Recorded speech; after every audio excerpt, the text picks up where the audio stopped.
আবারও গ্রেফতার হয়েছেন টিকটকার মামুন ভাই। তো মামুন ভাই 2 দিন পরপরই আসলে গ্রেফতার হয়। তো এটা দেখে খুবই খারাপ লাগে। তবে একবার চিন্তা করে দেখুন ভাই, লায়লার কতটা পাওয়ার। যে কোনো সময় মাউন্টে পুলিশের কাছে ধরাইয়া দিলায়, যে কোনো সময় মাউন্টে পুলিশের কাছে ধরাইয়া দিলায়। এটা আসলে লায়লার প্রশংসা করা উচিত। আসলে তাই পাওয়ার সম্পর্কে ভাই প্রশংসা করা উচিত। এটাও মাথাত রাখা উচিত যে লায়লার লিঙ্ক কিন্তু খুবই গভীরে। মামুন তুমি যতই উল্টা উল্টা করো না লায়লার লগে, এরকম উল্টা উল্টা করলে কিন্তু ভাই 2 দিন পর পর তোমার জেলই যাওয়া লাগবো।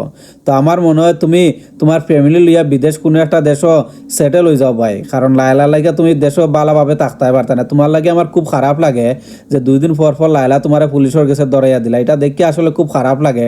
কারণ তুমি একজন সম্মানী মানুষ। জানি না বাংলাদেশের মানুষে তোমার লিয়া কিরকম সমালোচনা করে, তবে আমার দেখা তুমি একজন সম্মানী মানুষ, অনেক জনপ্রিয় একজন ব্যক্তি, কিন্তু তোমার 2 দিন পর পরই আসলে পুলিশের কাছে ধরাইয়া দিলা। এই জিনিসটা আসলে আমি মানতাম পারতাম না। যাও হোক, তোমার লাগে দোয়া রইল ভাই, তুমি যাতে সুন্দরভাবে আবার বাইরে আও এবং তুমি যেই কেসটা লইয়া লড়াই দীর্ঘদিন ধরে, আল্লাহ যাতে তোমার কেসের সফলতা দেখায়। কারণ তুমি এনে ভুল কিচ্ছু করছো না, খালি একটা বলি করছো, ভুল বসতে বুড়া বেটির লোক ধরছিলাই। তবে আমি তোমার লাগে দোয়া করতাম একটা কারণেই, যে বুড়া বেটির লোকতনে যে তুমি ওরিয়া ইতা চাইরা, এটার লাগে আমি তোমার ধন্যবাদ দেই এবং এর লাগে আমি তোমার লাগে দোয়া করি যে বুড়া বেটির লোকতনে তুমি ওরিয়াও। কারণ এই বুড়া বেটির লগে থাকলে ভাই তোমার বাংলাদেশের মধ্যে কোনো মান সম্মান থাকতো না।